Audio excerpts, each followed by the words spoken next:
Is almost 9 o'clock a.m. On a Sunday, uh, and I guess it's time for my 11-week ileostomy reversal surgery update. I always have to think about that when I say it. I don't know why. To recap, I've in the beginning, first of this year, January, I went to the bathroom, left a lot of left a lot of blood in the toilet, got freaked out, went to seeing a gastrointestinal guy. Uh, they went up there, colonoscopy, found a mass about that far up in my butt, uh, almost blocking my entire colon. So they sent me to a surgeon, went in there. Yep, luckily it was not cancer. They went in there and cut it out. That section of my colon, which ended up being my entire rectum, they did it laparoscopically and robotically. So I have like 4 or 5 little small holes, and then where the ileostomy was, where that was, obviously there's a hole there. So there was stayed in there for about a week, and I had prostate issues going on at that time, so they cathetered me because I couldn't go, and then that catheter ended up being like over a month, and they gave me medicine in the hospital to make me go pee. And so I have a lot of liquid output in my bag. Have a lot of liquid output in my catheter bag, and I couldn't get enough liquid. No matter what I could do, I didn't want it. B, even when I tried, I couldn't get it. So I was digging myself a hole, almost literally. Went to see the doctor on a 2-week follow-up. About died in his office from dehydration. They admitted me right then. They couldn't find a vein, so they had a catheter. They had a PICC line me here to give me IV access. I was running a fever basically the whole time for the second admission, but they consider 99 degrees not a temperature. But I had like a little small fan blowing on me the whole time because I was hot. They finally done some blood work, found a large abscess right down here where they put my colon back together. Of course, they didn't know how it got there, hint, hint. But I mean, that was where the infection was, right next to my colon. So they had to put a hole in my butt cheek and run a tube all the way over to the mass and drain it. So I'm sitting on a bruised butt from the robot surgery, a hose going into my butt cheek. So I was sitting on a lot of ice and a lot of pain. Got over it, went home, healed up from that, went through about 3, I want to say I can't pronounce the word. Where they stick the camera back up your butt again. It's not a colonoscopy. It's where they go up there and just a look, see if it was healed. They did it 3 times. First time I had a whole hole in my colon, so they couldn't reverse because of leakage. Second time, I'm assuming it was still there, so he had to make a cut in it so that the cut would heal better than a little pinhole. The third time, everything looked good. They scheduled the reversal, went in there, had the reversal. No complications. It worked. I got up. I still had a nerve block. They put a nerve block right around here. Still had that right after the surgery. So I'm up walking, chatting up the nurses, walking around, just being me. Very little pain. 2 days later, when the nerve block wore off, I was hurting. I sat in my chair. I didn't do squat. I just said, I need some pain medicine. And then I started going to the bathroom. And I will say what I'm going to say next. This is my adventure through this whole mess. This is not a typical. This may or may not happen to you. This is my experience. This is what I went through So take it for what it's worth. Um, so I started bleeding because when they put your ileostomy or your ileum, excuse me, back together, they use staples. I read the doctor's report. They used some kind of staples and some sutures to put my guts back together. Uh, but they left my ileum. Now, I don't know if you can see it from way over there, but they left this hole here and it just packed it. So basically, it's healing from the inside out. In 11 weeks, I still got a scar. It kind of leaks every once in a while. I guess the scab breaks off and it kind of leaks. There's not really blood per se. It's mostly like plasma. So it is what it is. Um, so, um, yeah, so that was my disclaimer. So I got fussed at last video that I posted because I'm scaring people, and let me just say this: I don't want to scare nobody. That's not my intention. If I did, I'm sorry. I apologize. Didn't mean to do that. So I had to put a disclaimer that these are my results. These are what's happened to me. You may or may not go through this. I had no other issues. I still have no other issues in my GI tract. I don't have any of the itises that a lot of people on here post. This is just, it was just that one thing, and hopefully I'm done. So that's where we stand. And to fast forward a little bit, oh yeah, the blood would just, there's a lot of blood in the GI tract from when they put it back together. So they went in there. I had to crap it out. And to me, I was freaking out because I seen a lot of blood. I had blood running down my leg. I had blood in the floor, on the wall, on the toilet, and I'm freaking out. Kept calling nurses, hey, there's something wrong. Oh, no, that's normal, that's normal. I said, looks like I slaughtered a pig in here. Is that normal? She said, oh yeah. She said, as long as it's not bright red blood, then it's normal. And it was all dark brown and some clots. So, I mean, so that was the blood cleaning itself out of my tract. So back then, it was freaking me out. Looking back at it now, yes, I'm assuming it was normal, but it was nothing. The blood had to come out. I mean, there was blood in there from the surgery, from the reversal. I mean, it is what it is. So fast forward a little bit, started going to the bathroom. Number 2, I go according to the Bristol scale, and I'm not going to explain it here. I would say Google it. Bristol scale. That it's a type of poop that we all go through, and if you have any GI issues as far as going to the bathroom, I would suggest you look it up because it is a good thing to know.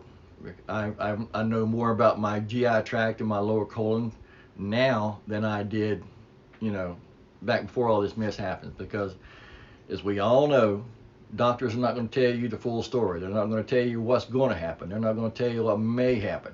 They'll just kind of, glass over a lot of stuff.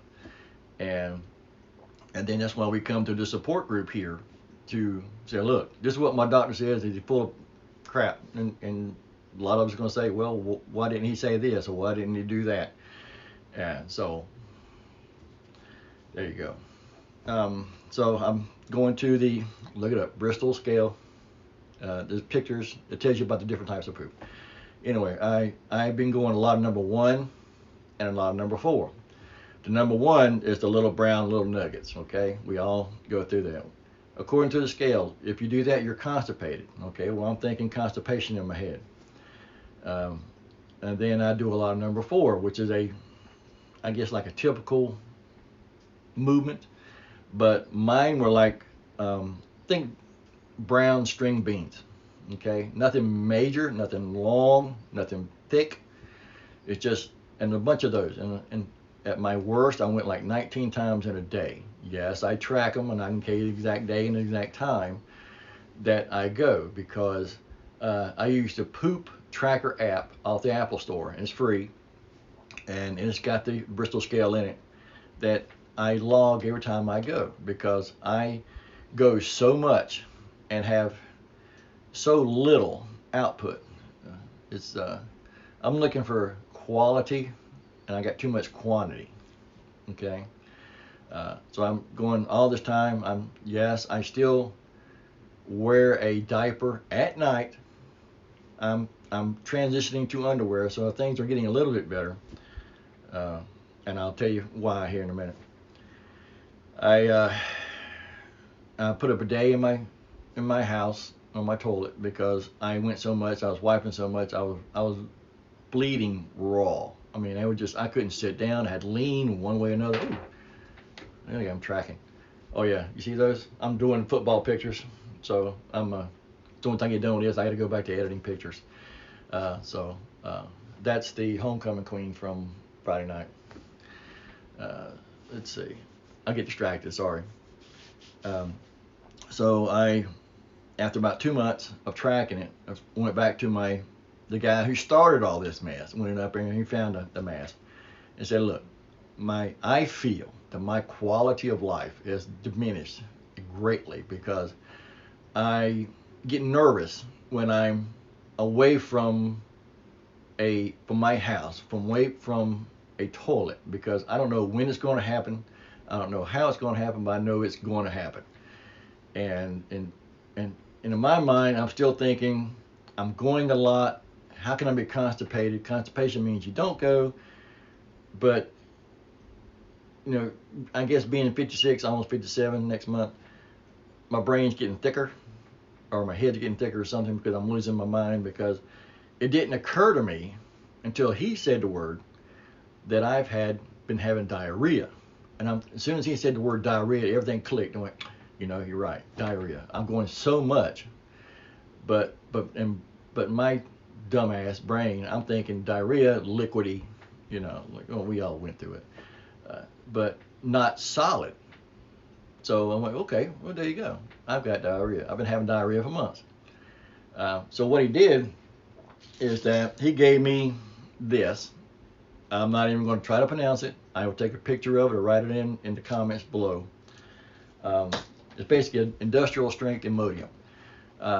Before this, I was taking like 2 to 4 Imodiums at night so I can go to sleep and sleep all night and not have an accident in my diaper, because I get nervous, because I rather poop during the day when I'm awake than at night.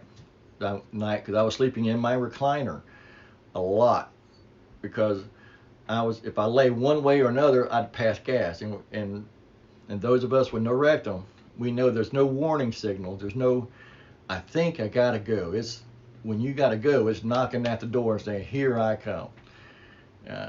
So that's the thing that I'm getting used to feeling, is that when I feel that sudden pinch at the door, then I say, okay, well, I got to find a bathroom. I still have my boo-boo bag that I now call an incident bag, which is that the black shoulder bag that I carry. It's got an extra diaper in it. It's got a bunch of wipes. It's got rubber gloves. It's got a little bit of water in it. I mean, it's a nice shoulder bag that I carry to work now. I went back to work a couple weeks ago, and so I take that with me, because when I can go to the bathroom okay now. I still go a lot, but I take that drug to make sure that I can control it somewhat. So I'm not going. Sometimes it doesn't work. I'm going like maybe an hour or so. But this week's been better. I've been going less and less. I went to the bathroom a couple times last night, but the whole day yesterday, since Friday afternoon, I didn't go at all. So things are getting better. I'm tracking with the Poop Tracker app.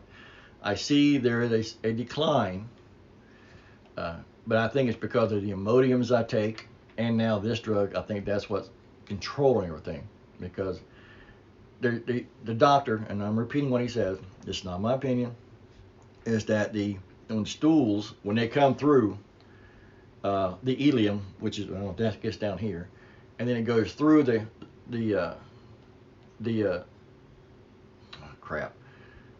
colon on top, then it goes to the descending colon, and then it goes across to toward the rectum. Since I have no rectum no more, instead of going like this, down, and then here, and then going down. Mine comes across here and then kind of got an angle because they had to attach my colon to literally my hemorrhoidal muscle. So my pain was doubled because there's no sensory nerves in your colon at all except for these hemorrhoids. If you ever had a hemorrhoid, you know how bad they hurt. Well, imagine something sewed on the inside. So that's where mine is. And see, I still have no other issues. I still have no other itises. That it's just the quantity of bathroom trips I've had to take. So, and I'm getting better. And everybody said it would get better, and it is. But I think it's the Imodiums and this drug here that helps. Now, there we are. We are caught up. Again, 11 weeks. And this is just a quick video. I guess it's quick. Get me in. I like to ramble sometimes, so you have to bring me back in. So, thanks again to everybody for all the comments and the well wishes, and pray for everybody out there, because some people got a lot worse than me, and it's, you know, God bless you. We all went through our own personal hell going through this. Some of us have seen the light at the end of the tunnel, and me personally, I thought that light at the end of the tunnel was a train, but luckily it was, you know, it wasn't, and I'm coming through it now. Let's see. I guess that's it, guys. You're having questions, obviously, you know, post, write me, tag me, whatever. I'll answer what I can. Again, these are all my issues. These are my experiences. I don't know if they're typical or not, but your issues during your reversal will be different. And I'll say that by saying this: there was a time when I was going 19 times in a day. I wanted to have my bag back. It was just but to me, I work construction as an electrician, and I do photography. If I had a bag, then my career as an electrician would be over. There's no way I can work construction at all with a bag. And then you couldn't get disability because you can work at McDonald's, and I ain't working at McDonald's if I can help it. So I was kind of in a rock and a hard place. So I basically had to suck it up for my family and myself to get the mindset of I'm not going to settle. I've got to get better. And me being hard-headed and thick and stubborn, it has helped. I reversed my decision about having a bag. I wouldn't go back to a bag unless I absolutely had to. I mean, I like the independence. I like the you know, the thought of doing certain things without having to worry about, well, is my gasket going to leak? You know, is my bag going to come off? You know, or can I do? We went to the mountains in the waterfall in North Carolina looking for waterfalls. I still had my bag on, and I had that little belt that goes all the way around, holds the bag or the gasket tight. I still had that on. So every time we would jump rocks, I'd had to hold the thing, keep it from jumping, because if it gets, you know, obviously it gets a lot of liquid in it, it gets heavy and it kind of bounces around. And so no matter what I did, I always had my hand on this and was checking it, you know. And yes, I had leaks, and I found a technique that helped that, where I was wearing my bag near the end 7 days without. I could have went longer than that, but my technique was, and I'll go ahead and share it, is that I would, while my wife was changing my bag, I would put the gasket, or the wafer, excuse me, I would put it in a heating pad and fold a heating pad over it so it would get nice and warm. And then when I shaved almost every time, then when we got ready, I took the wafer out, put it on, pressed it on, put the bag on, pressed it on, and then I put my belt on, and it would pull everything nice and tight so that the wax was still sticky, and it would hold to my belly. So I mean, to me, I think that was the secret, and it helped greatly. You put it on there without getting it tacky, then it's not gonna stick, and you're gonna have a lot of leaks. I didn't. Said I had a few leaks here and there. The biggest issue I had was that the bag. I had a two-piece, so the bag would, where you know where it kind of connected to the bottom with a little Velcro, and you kind of roll it up. Well, mine sometimes unrolled. Like if I'm sitting in my recliner one time, I got up and stood up to go have it checked because the bag was getting full, and then I stood up and everything come unrolled all over the floor in my chair and everything. Nasty. So I put a little, um, I put one of these on it. Put one of these on it. It's a little binder clip. Just put that on the bottom of it. Then I just folded it up so it folded on the bag, and that cut all that out. Things you gotta do to adapt to, huh? All right, guys. Now I'm shutting up. Again, good luck with everybody. God bless everybody, and I hope your issues are short and comfortable, and everybody gets back to a normal life. Peace out.